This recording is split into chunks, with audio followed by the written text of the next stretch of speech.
salue Marie, pleine de grâce, le Seigneur est avec vous. Vous êtes bénie entre toutes les femmes, et Jésus, le fruit de vos entrailles, est béni.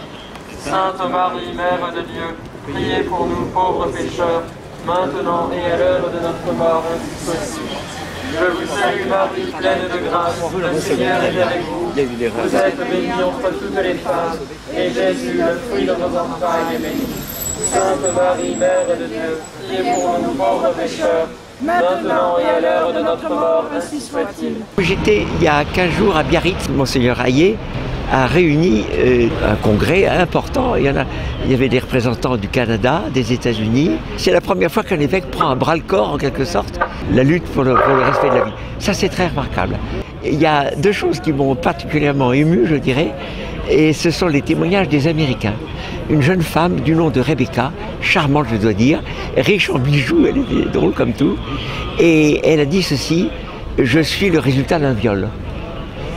Et c'est une chose dont on parle constamment. Quand on va distribuer nos tracts et tout ça, dans la rue, les gens disent, mais enfin, un viol, une femme ne peut pas garder. Eh bien là, elle était le résultat d'un viol, et elle a échappé par bonheur. Elle n'aurait pas dû naître dans l'état actuel des choses.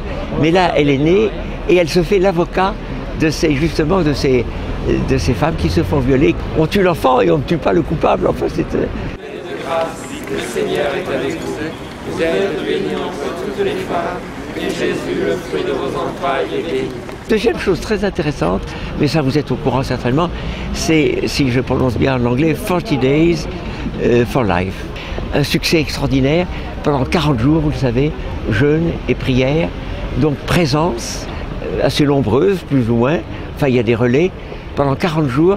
Alors ils ont fait fermer des plannings, ils ont fait fermer des centres d'avortement, et des conversions, qui plus est, de personnel travaillant dans le... Alors ils ont sauvé beaucoup d'enfants. Alors c'est peut-être un jour ce qu'on va faire, si... Je ne sais pas si j'aurai le courage de le faire tout seul, je ne pourrai pas. Mais je crois que c'est une très bonne, très jolie solution, très paisible finalement.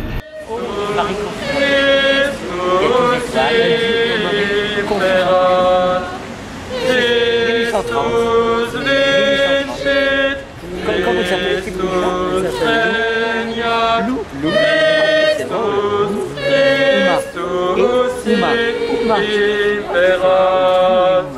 J'ai reçu un coup de téléphone qui nous a bouleversés. La voix était assez enfantine. SOS tout petit, je vous téléphone d'Angers. J'ai 13 ans, je suis enceinte. Et mes parents ne voudraient pas que je garde l'enfant. Écoutez, je vous rappellerai, mes parents m'appellent, elle ne m'a pas rappelé. Elle connaît. Mais elle a eu ce geste de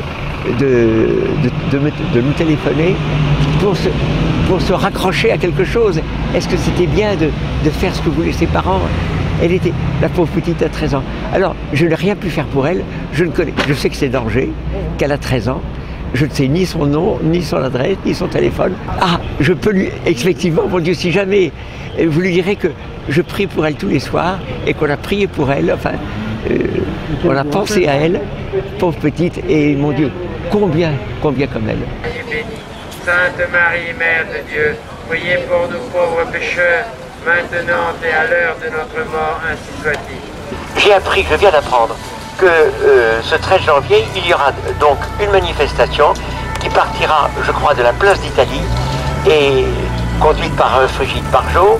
Elle donne un rôle aux homosexuels, ce qui est choquant véritablement. Elle a peur d'être taxée d'homophobie, je pense que c'est ça. Il y aurait même, on m'a dit ça, des hommes qui s'embrasseraient sur le camion, enfin ça n'a pas de sens, qu'est-ce que ça veut dire? C'est la promotion de l'homosexualité, on ne peut pas accepter ça. Bien sûr, elle a raison quand elle condamne le mariage gay, naturellement. Là, elle a complètement raison. Mais là, on ne peut pas suivre. Il y a une autre possibilité, je crois que c'est Civitas qui va s'en occuper. Nous irons à notre propre rassemblement, enfin, et avec d'autres, bien entendu.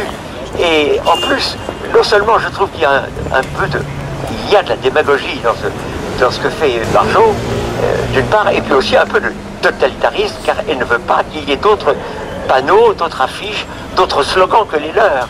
Alors là, c'est choquant aussi. On ne peut pas accepter en aucun cas, évidemment, le mariage gay. C'est contre nature, c'est Sodome et Gomorrhe, c'est totalement inacceptable. Mais on ne peut pas non plus se ranger sous la bannière de de la lutte contre l'homophobie. Ça, c'est choquant. C'est faire la promotion de l'homosexualité. Alors, il y a donc cette solution de se joindre à Civitas et à d'autres renaissances catholiques, laissez-les vivre. On pourra prier, on pourra faire ce que nous faisons maintenant. Voilà. Alors, donc, le 13 janvier, nous serons avec Civitas et avec les autres. Et je vous donne rendez-vous le 9 février. Le 9 février, ici, toujours devant Tenon. Ça va être pour la 13e fois.